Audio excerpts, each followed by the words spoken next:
నమస్తే ఈ6 టీవీకి స్వాగతం। మాజీ మంత్రి కేటీఆర్ సొంత జిల్లాలోని ఓ కీలక ప్రాజెక్ట్ నిర్లక్ష్యం ఎంతో మంది రైతులకు శాపంగా మారింది। రాజన్న సిరిసిల్ల జిల్లా గంభీర్రావుపేట మండలం నర్మలం గ్రామంలోని ఎగువ మానేరుకు ప్రతి ఏటా భారీగా వరద నీరు వస్తుంది। కానీ దాన్ని అందిపుచ్చుకునే మార్గం లేక నీరు మొత్తం వృధాగా వెళ్ళిపోతుంది। ఈ ప్రాజెక్టును అప్పటి మాజీ మంత్రి కేటీఆర్ పట్టించుకొని కొన్ని నిధులు కేటాయించి ప్రాజెక్టును అభివృద్ధి చేసి ఉంటే నేడు ఎన్నో వందల ఎకరాల సాగుకు ఉపయోగకరంగా ఉండేదని రైతులు వాపోతున్నారు। నిజాం కాలంలో నిర్మించిన ఈ అద్భుతమైన కట్టడం ఎగువ మానేరు ప్రాజెక్ట్ ఇప్పటికీ చెక్కుచెదరకుండా ఉంది। దీని ద్వారా సిరిసిల్ల జిల్లా రైతాంగానికి ప్రజలకు సాగునీరు తాగునీరు అందుతుంది। ఈ ప్రాజెక్ట్ గురించి పూర్తి సమాచారం మా ప్రతినిధి సతీష్ యాదవ్ గ్రౌండ్ రిపోర్ట్ ద్వారా। నేను మీ జర్నలిస్ట్ సతీష్ యాదవ్। ప్రజెంట్ నేను రాజన్న సిరిసిల్ల జిల్లా గంభీరావుపేట మండల్ నర్మల గ్రామంలో ఉన్నాను। ఇక్కడ ఒక ప్రత్యేకత ఉంది। గత నిజాం నవాబు నుంచి మొదలుకుంటే ఇప్పటి వరకు కూడా ఇక్కడ ఒక పురాతనమైనటువంటి ప్రాజెక్ట్ ఉంది। ఇక్కడ మానేరు నదిపై ఎగువ మానేరు డ్యామ్ను కూడా నిర్మించారు। గతంలో ఇటు నిజాం చివరి రాజు అయినటువంటి మీర్ ఉస్మాన్ అలీ ఖాన్ ఈ యొక్క ప్రాజెక్టు నిర్మాణం చేశారు। దాదాపు 1945 నుంచి మొదలుకుంటే 1950 వరకు ఈ ప్రాజెక్టు నిర్మాణం జరిగింది। మరి దాదాపుగా 1,13,90,000 రూపాయలతో ఈ ప్రాజెక్ట్ నిర్మాణం చేశారు। ఇది చూడొచ్చు, వెనక వీడియో చూస్తున్నాం మనం। మొత్తం దాదాపు గత 4-5 రోజులు కురిసినటువంటి భారీ వర్షాలకు మొత్తం ఈ యొక్క నర్మదా సంబంధించిన గ్రామంలో ఉన్నటువంటి మానేరు నదిపై ఇటు ఎగువ మానేరు సంబంధించిన ప్రాజెక్టు మొత్తం అంతా కూడా నిండు కుండను తలపిస్తుంది। మొత్తం దాదాపుగా ఇటు దాదాపు 18 ఎకరాల విస్తీర్ణంలో ఈ యొక్క ప్రాజెక్టు నిర్మాణం జరిగింది। మరి ఇదంతా కూడా తెలంగాణ అంటే ఇటు ఉమ్మడి కరీంనగర్ జిల్లాతో పాటు ఇటు నీటి లోయ డ్యామ్ సంబంధించి కూడా, కాబట్టి మొత్తం ఇదంతా వరద అంతా కూడా ఇటు కింది వైపు వెళ్తుంది। మరి దాదాపు అంటే గత బీఆర్ఎస్ గవర్నమెంట్ నుంచి మొదలుకుంటే ఇప్పటి వరకు కూడా కొంతవరకు ఈ ప్రాజెక్టు మరి నిర్లక్ష్యం గురైనట్టుగా తెలుస్తుంది। ఇక్కడ చూసుకోవచ్చు, అంటే దాదాపుగా ఎక్కడ ఏ ప్రాజెక్టు కట్టినా కూడా జనరల్గా గేట్లు ఉంటాయి, కానీ ఇక్కడ ప్రాజెక్టు చూసుకోవచ్చు ఇదంతా కూడా నిజాం కాలం సంబంధించిన ప్రాజెక్టు కావడంతో ఇక్కడ ఎలాంటి గేట్లు లేవు। ఓన్లీ మొత్తం మత్తడి మాత్రమే పారుతుంది। మొత్తం ఇక్కడ పాలల్లో వాటర్ అయితే వస్తుంది, ఫ్లో అంతా కూడా మొత్తం ఇదంతా కూడా ఫ్లో పోతుంది। మరి ఇక్కడ నర్మలా గ్రామం ఉంటుంది, మరి ఇక్కడ ఆ చుట్టుపక్కల గ్రామంలో ఉన్నటువంటి అన్ని గ్రామాలకు కూడా మరి ఇక్కడ సాగునీరుతో పాటు తాగునీరు, అదేవిధంగా మత్స్యకార సంపదకు సంబంధించినంత కూడా వాటర్ అంతా కూడా ఇక్కడి నుంచే పోతుంది। మరి ఇక్కడ చూసుకోవచ్చు దాదాపుగా మొత్తం వాటర్ అంతా కూడా ఫ్లో అవుతుంది। మరి ఇక్కడ కింది కూడా మొత్తం ఇటు గ్రామాలు ఉన్నాయి, ఆ గ్రామాలు కూడా తాగునీరుతో పాటు సాగునీరు అంతా కూడా దీనికి సంబంధించిన మారే నది అయితే అందిస్తుంది। ఇక్కడ చూసుకోవచ్చు, మరి ఇదంతా కూడా ఇది గోదావరి నదికి ఉపనదిగా ఉంది।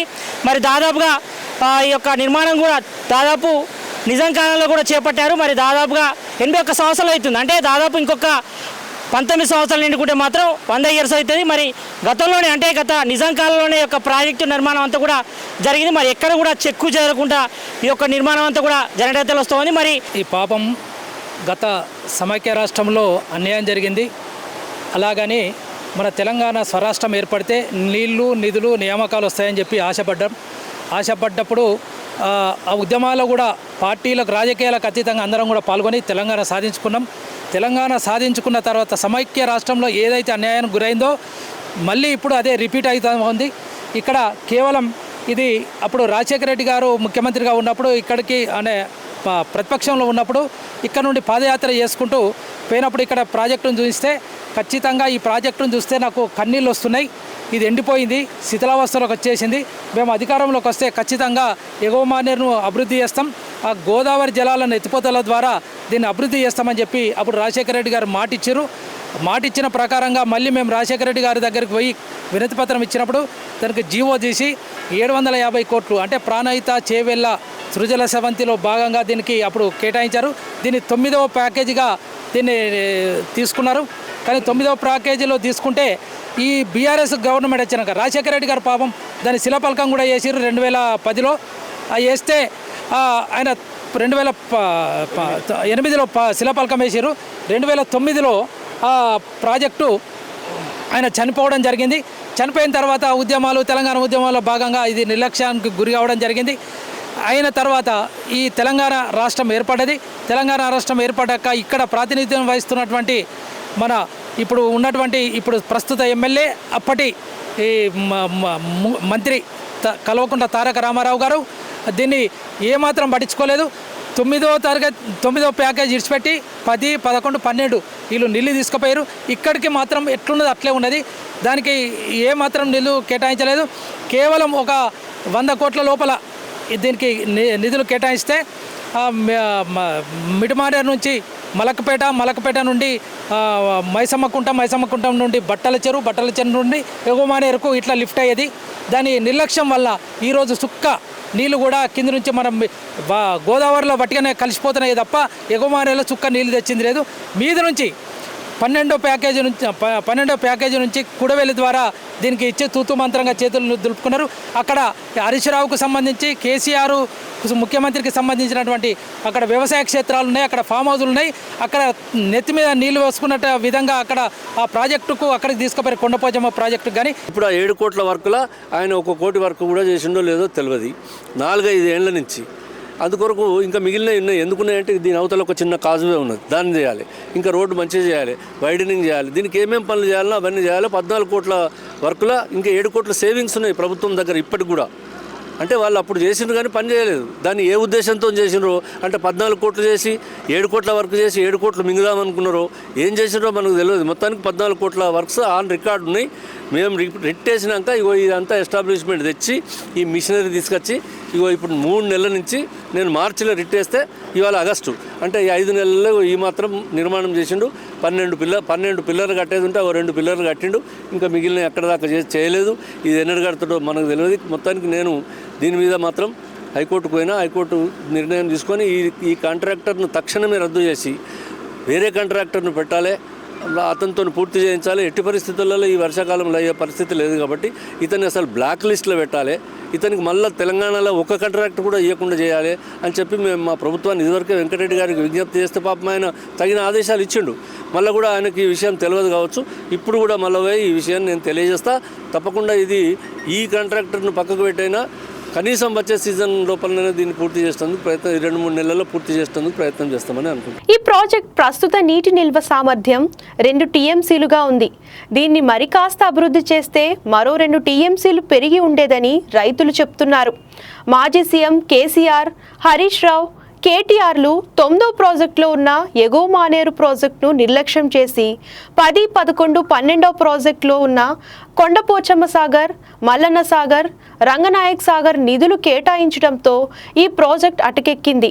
ఇప్పటి ప్రభుత్వం ఈ ప్రాజెక్టును దృష్టిలో పెట్టుకొని 80 కోట్లు కేటాయిస్తే ఎగువ మానేరు ప్రాజెక్ట్ సమస్యలు తీరుతాయని మరి మాజీ ముఖ్యమంత్రి వర్యులు శ్రీ వైఎస్ రాజశేఖర్ రెడ్డి గారు 2008లో ఈ ప్రాజెక్టు గురించి నీళ్లు తీసుకురావడానికి ప్రారంభోత్సవం చేసినారు. అప్పుడు నేను ఈ గ్రామానికి సర్పంచ్గా ఉన్నా.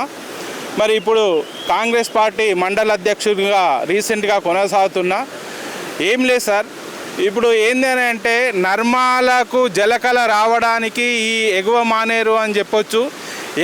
ఉమ్మడి కరీంనగర్ జిల్లాలోనే ఎగువ మానేరుకు చాలా ప్రాముఖ్యత ఉన్నది.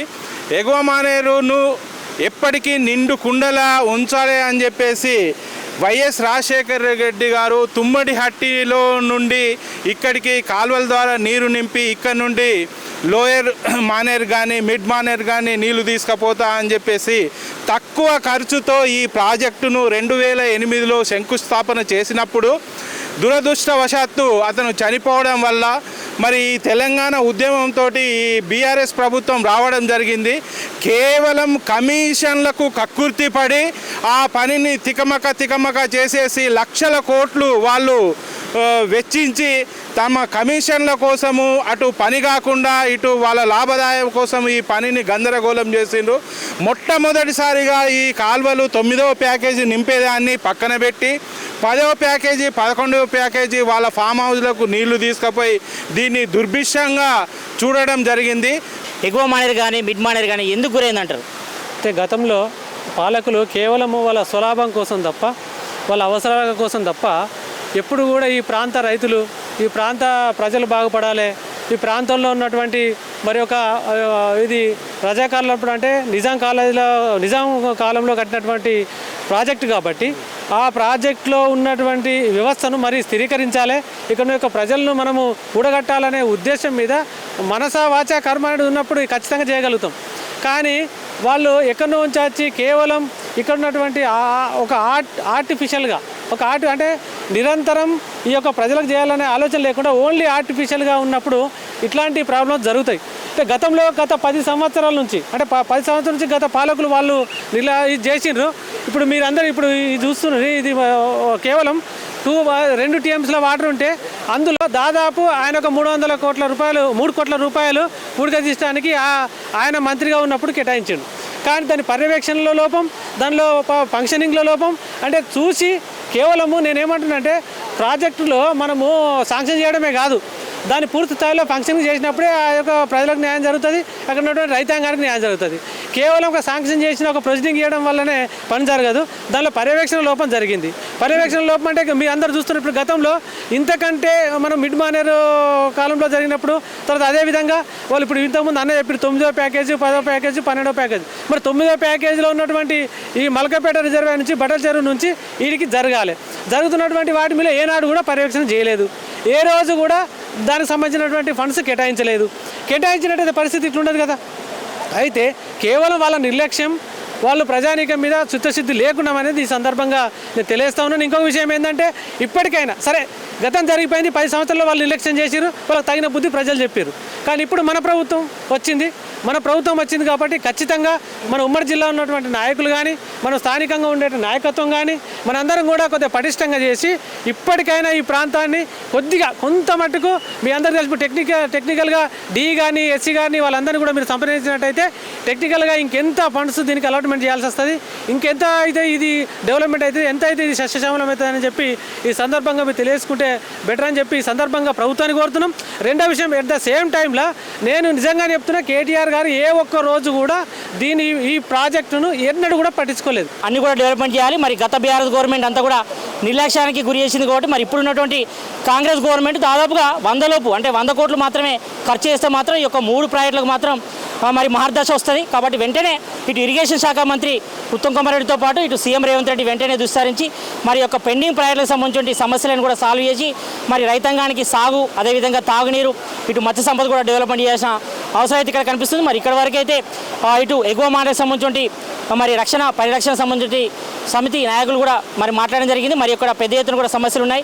ఈ యొక్క పెండింగ్ ప్రాజెక్టులు నిర్వహణ లోపం ఉంది. మరి దీనికి సంబంధించిన నిర్మాణం కూడా చేపట్టాలి. దాంతోపాటు సుందరీకరణ పనులు కూడా చేయాలని కూడా వీళ్ళంతా కూడా ప్రధానంగా డిమాండ్ చేస్తున్నారు. కాబట్టి మరి వీటన్నిపై విస్తరించాలి. మరి 100 లోపు కోట్లు ఖర్చు చేస్తేనే మరి యొక్క నిర్మాణం అంతా కూడా పూర్తవుతుంది. కాబట్టి మరి వెంటనే ఇటు ఇరిగేషన్ శాఖ మంత్రి ఉత్తమ్ కుమార్ రెడ్డి మరి యొక్క ఈ ప్రాజెక్టులు అంటే ఎగువ మానేరుతో పాటు మిడ్ మానేరు అదేవిధంగా లోయర్ డ్యామ్ సంబంధించి మరి పెండింగ్ వర్క్స్ అన్ని కూడా పూర్తి చేసి మరి రైతాంగానికి సాగు అదేవిధంగా తాగునీరు అందించాల్సిన అవసరం అయితే ఇక్కడ ఎంతైనా ఉందని చెప్పుకోవచ్చు. కెమెరామ్యాన్ సంజయ్తో సతీష్, E6 న్యూస్.